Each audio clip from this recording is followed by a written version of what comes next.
दिव्या दर्शन की टीम आज पहुंची 7 मंजिला मंदिर जो कि दिल्ली के तिलक नगर में स्थित है। यहाँ नवरात्रों के पावन अवसर पर मंदिर को दुल्हन सा सजाया गया है।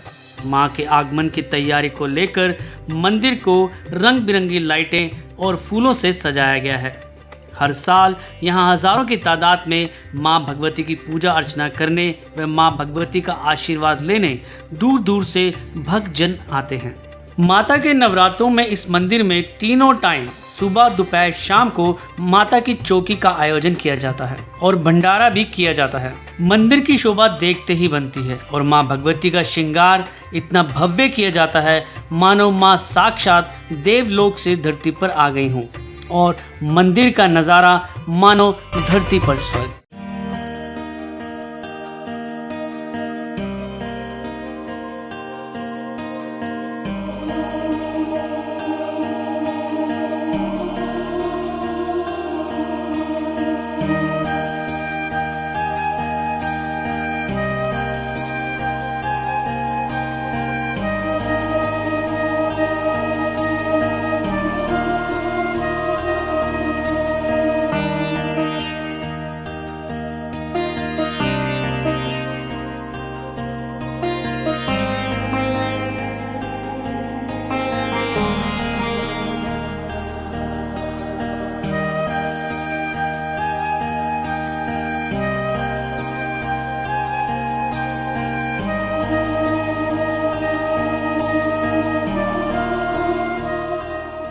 नमस्कार, आप देख रहे हैं दिव्य दर्शन न्यूज़ और मैं हूं आपके साथ आयशा। इस वक्त मैं मौजूद हूं दिल्ली के तिलक नगर 7 मंजिला सनातन धर्म मंदिर में और मेरे साथ इस वक्त मौजूद हैं मंदिर के पंडित सुनील शास्त्री जी। नमस्कार, मैं पंडित सुनील शास्त्री 7 मंजिला श्री सनातन धर्म मंदिर तिलक नगर।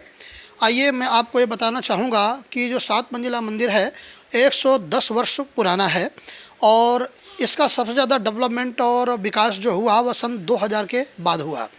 और इस मंदिर में पहले सामने छोटा सा मंदिर था और बाकी लैंड खाली पड़ी थी और 2000 के बाद इसका काफ़ी विकास हुआ और शनि मंदिर की स्थापना हुई और शिवालय तो पहले से था पर शिवालय में पारद शिवलिंग की स्थापना हुई।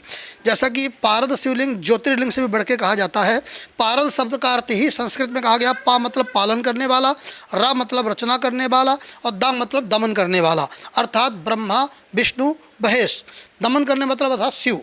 तो पारद शिवलिंग के दर्शन मात्र से ब्रह्मा विष्णु महेश तीनों के दर्शन हो जाते हैं। इसलिए जो पारद शिवलिंग है इनकी पूजा मास से त्रिदेव की पूजा होती है। इसलिए इस मंदिर का महत्व पारद शिवलिंग के कारण और ज़्यादा बढ़ गया।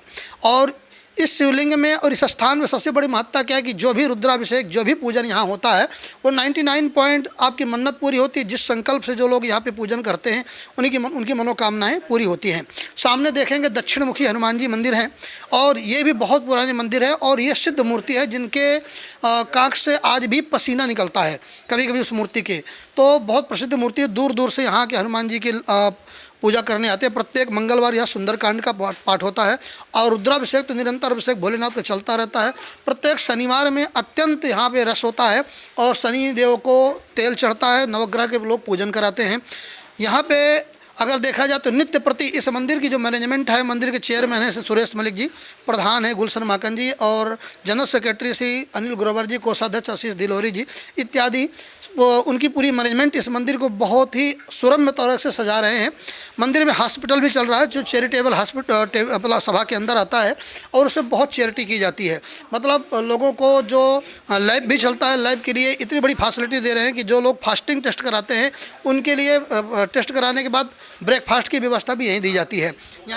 सर कल से जो है नवरात्रि आने वाले हैं तो उसकी क्या कुछ तैयारियाँ चल रही हैं? देखिए, नवरात्रि पर्व यहाँ का मुख्य पर्व माना जाता है और नवरात्रि का जो पर्व है यहाँ पे कम से कम 10,000 से 15,000 के बीच में डेली पब्लिक आती है और अटूट लंगर सायंकाल चलता है 10-11 बजे रात तक।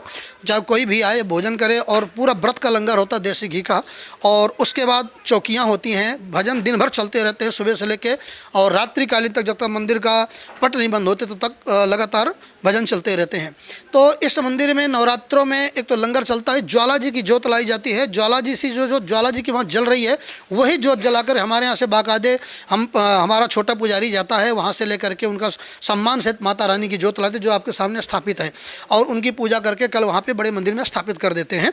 तो एक तो सबसे मुख्य यह है। दूसरी बात, नवरात्रि महोत्सव हम क्यों मनाते हैं? तो देखिए, बसंत नवरात्रि जो प्रथम नवरात्रि होती है, बसंत नवरात्रि कहलाती है। ये हमारे भारतवर्ष का नया वर्ष होता है, नया जीवन होता है। जिस तरह से एक नए वर्ष का नया जीवन प्रारंभ होता है, और नया जीवन कौन देता है? माँ देती है। जिस तरह से बालक का जो जन्म होता है तो सबसे पहले अगर किसी को देखता है तो माँ को देखता है और माँ को ही पहचानता है। इसलिए हमारे भारतीय संस्कृति में माँ को सर्वरूप कहा गया है। सर्वरूपमयी देवी सर्वम देवी मयम जगत अतोहम विश्वरूपाम ताम नमामि परमेश्वरीम।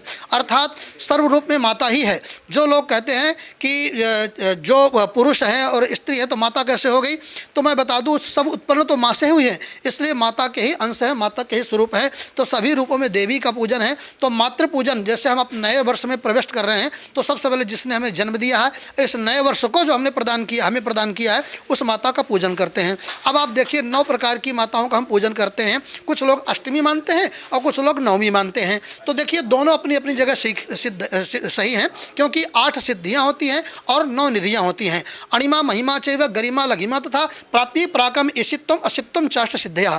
ये जो है 8 सिद्धियाँ होती हैं। इसी तरह से 9 निधि होती है। निधि किसे कहते हैं? जो हमारे गृहस्थ आश्रम को प्राप्त होती हैं। और लक्ष्मी भी 8 प्रकार की होती है। श्री लक्ष्मी ऋतुर्मेधा स्वाहा प्रज्ञा सरस्वती मांगल्य से प्रभुजनते सप्तैता घृत मातृका।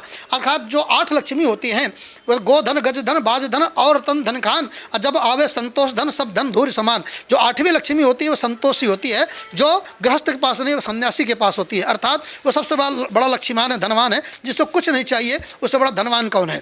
तो अब सर बात करें अगर फैसिलिटीज़ की, तो नवरात्रों में आपने क्या कुछ फैसिलिटियाँ जो है श्रद्धालुओं के लिए यहाँ पर की? देखिए, श्रद्धालुओं के लिए हमारे पास सिक्योरिटीज़ की बहुत अच्छी व्यवस्था है। उनको लाइन से आकर के सबको दर्शन कराने के लिए नंबर बाई नंबर, स्त्रियों के अलग, पुरुषों की अलग, और वो आएंगे, अपना भोग लगाएंगे, अपना दर्शन करेंगे, उनको तिलक लगाया जाएगा, प्रसाद वितरण किया जाएगा। और बहुत ही जिनको भजन सुनना है उनको बैठने के लिए व्यवस्था अलग होती है। यहाँ पे प्रसाद की, ब्रेकफास्ट की, लंगर की पूरी व्यवस्था मंदिर सभा कराती है। मान्यता क्या है सर मंदिर की? देखिए, वैसे तो सनातन धर्म में मंदिर की मान्यता सभी मंदिरों की बराबरी है, क्योंकि हर जगह परमात्मा के आकाशात पतितम तोयम यथा गच्छति सागरम सर्वदेव नमस्कार केशवम प्रतिगच्छति। अर्थात किसी भी देवता का किसी भी धर्म में अगर पूजन किया जाता है तो नारायण का ही पूजन होता है। तो प्रत्येक मंदिर की जो व्यवस्था वो आस्था है और महत्ता है एक ही होती है।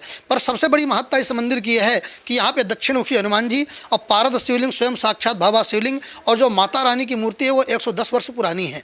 तो सबसे बड़ी बात है कि सिद्ध मूर्तियाँ हैं यहाँ पे, प्रतिष्ठित मूर्तियाँ, मान्यता पूरी होती है। दूसरी बात, इस मंदिर मैनेजमेंट की सबसे बड़ी महत्ता यह है कि श्रद्धालुओं को बहुत ही ज़्यादा सम्मान और बहुत ज़्यादा उनका ध्यान रखा जाता है, सिक्योरिटी दी जाती है, उनको हर व्यवस्था दी जाती है। अगर कोई यहाँ रुक गया तो उसको पूरी फैसिलिटी दे देते हैं। सर अगर मैं बात करूं नवरात्रों की, तो आप हमारे चैनल के माध्यम से लोगों को किस तरह का जो है संदेश देना चाहेंगे कि इस नवरात्रि लोगों को, श्रद्धालुओं को किस तरह से जो है पूजा करनी चाहिए?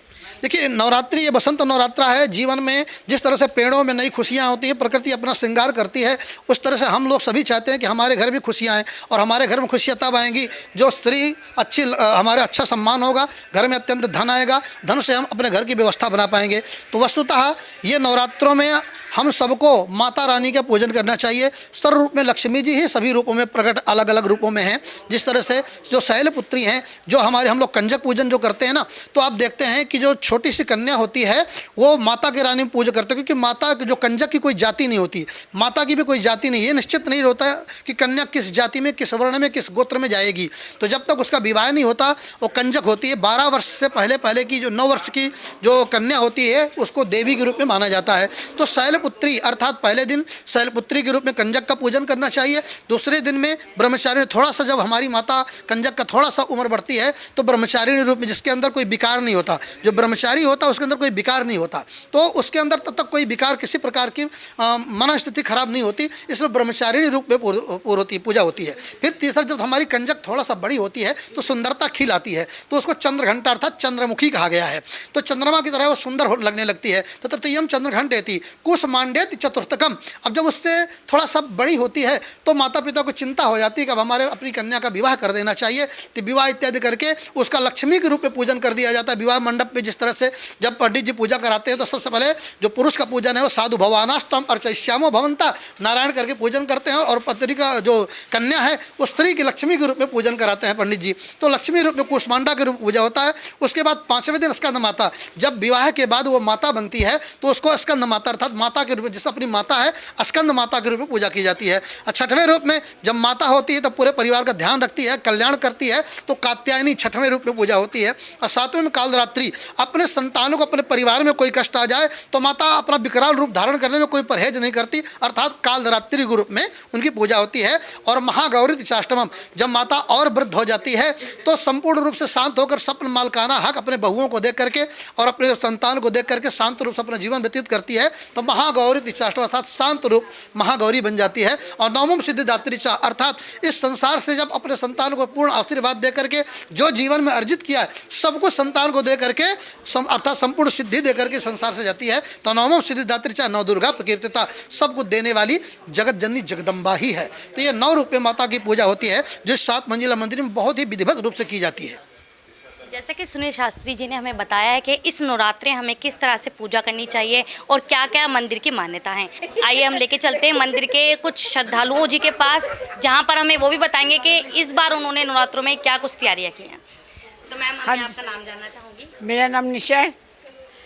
मैं मंदिर में पिछले 20-22 साल से आ रही हूँ। इस बार मैम नवरात्रों में आपकी कैसे तैयारी चल रही है, क्या कुछ कहना चाहते हैं? नवरात्रों में तो जो रूटीन तैयारी होती है वही चल रही है, जो हमारे शास्त्री जी बताते थे वैसे हम तैयारी कर लेते हैं। मंदिर में आप आते हैं मैम, यहाँ पर आपने क्या विशेष चीज़ें हैं जो है देखी है? यहाँ पर क्या विशेष चीज़ देखी है, यहाँ पर साफ़ सफाई, यहाँ पर डिसिप्लिन, ये सब चीज़ें बहुत अच्छी हैं। यहाँ के सारे पंडित जी बहुत अच्छे हैं, सब बहुत बढ़िया। Thank you. हम आपको दूसरे श्रद्धालु के पास भी लेकर चलेंगे। मैम, आप क्या कहना चाहेंगे, आपका क्या? यहाँ पर मंदिर में आके आप ऐसा लगता है इतनी पॉजिटिव एनर्जी है। पूरी दिल्ली में ऐसा मंदिर मेरे ख्याल से नहीं है। 7 मंजिला मंदिर बहुत प्रमुख है और आएँ श्रद्धालु ज़्यादा से ज़्यादा नवरात्रों में माथा टेकें यहाँ पे और माता जी का आशीर्वाद लें सभी भगवानों का।